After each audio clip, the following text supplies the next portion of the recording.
Hello, hello, hello. This is your collective pull for today on this very gloomy day. So I hope that wherever you are, it is sunnier. But with that being said, since this is a collective pull, please take what resonates and leave what does not. If you are not called to listen to this, you don't have to either. But if you do find things in this reading that resonate with you, please like, comment, and subscribe. I would really appreciate that. And last matter of business, if you'd like to schedule a personalized reading with me, that information's in the caption below. Today we have the Five of Swords, deception, whether it be you deceiving yourself by not keeping promises to yourself or deception from the people around you. If you are concerned that somebody is telling you one thing but doing something else, please listen to your gut instinct because there is a level of deception coming up here. You might not be surrounded by the right people who actually want the best for you. You might not even be surrounded by the thoughts that are going to be the best for you. So please be careful in the way that you are speaking to yourself, about the things that are in your life, because that is the biggest source of deception that we have. Our perspective, our mind.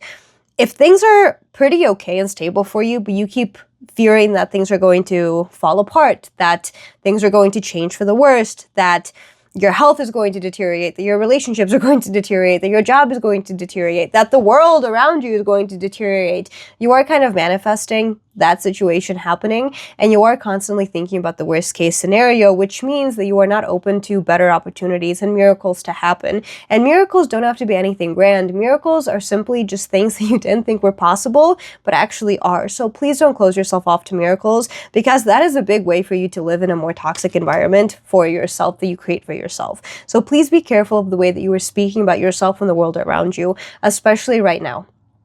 I know that things are really tough and scary in your personal life, potentially in the collective, as we are witnessing, but there is still so much good. And you know that there's so much good because there's so many people fighting for the good, for the justice, and for change to happen. So do not close yourself off to opportunities, to miracles, and to something more positive happening in your life. Do not be your biggest enemy, because life is already hard. And you decide if you're going to take all the resources in your vicinity and create something beautiful with them and take care of yourself with the Empress card falling out, or if you're going to, again, sit in this level of negativity. You decide that for yourself. You have the energy and the power to create whatever reality you want for yourself. If you want to be negative, by all means, go for it, but know that you're going to constantly be met with negativity and nothing is going to prove to you anything else, because our brains have a high-ass ego and they like being right. If you think the world is horrible, you are only going to see how horrible the world is. But if you are open to change, if you are open to creativity and fertility and alchemizing your pain to create something better out of it, you can do that too. Because energy is just energy.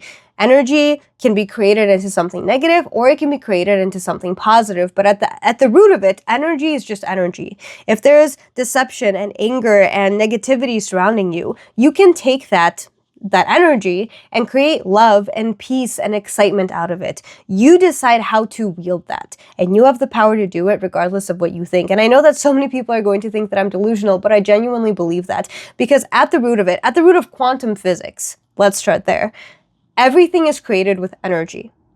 Everything. So your energy is going to set off the energy of everything else around you, whether it be the energy of opportunities, the energy of relationships, the energy of emotions. Literally anything starts from the way that you create your energy, of how you wield your energy and how you participate with the rest of the energy and interact with the rest of the energy in this world. You decide how to use that.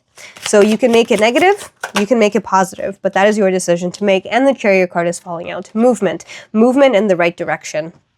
Or in this case, in any direction. I'm going to put the Chariot card in between these two because your choices are going to determine how you live your life. And your choices are going to be determined by your energy and your perspective. If you're constantly negative, you are going to lead yourself to more deception, to more negativity, and to surrounding yourself with toxic people who think the same way that you do. And frankly, you become the 5 people that you surround yourself with. So if you are constantly negative, pay attention to who you are spending time with, because they might be affecting you negatively. Or you decide if you're going to alchemize all the negativity that is in this world and turn it into more positive energy. Take the negativity that you have been through, the anger that you face, and help people with it. Help yourself with it. Help create a safe space, a nurturing safe space for people, as the Empress would do. She is the creator of all creativity and all fertility, whether it be fertility in a physical sense or in a metaphorical sense, of nurture, of taking care of nature, of going back to nature. That is also a big thing. I really like this, actually. The Five of Swords, kind of an industrial vibe, and the Empress card, which is literally going back to nature, touching grass. Also, disconnecting from your phone, that could be something that's associated here. You decide what you are going to do for yourself. The Chariot card. You have two pathways in front of you. Which one are you going to take? Which pill are you going to take? The one filled with negativity and misery? This is also something to say, that pain is inevitable, but struggling and misery is an option. Which pill are you going to take? The one where you're going to be nurturing towards yourself, alchemizing your pain and creating something beautiful out of it? Or are you going to constantly sit in the negativity and spread that negativity onto others while in turn adding more into your life? It's your decision to make. I can't tell you what to do.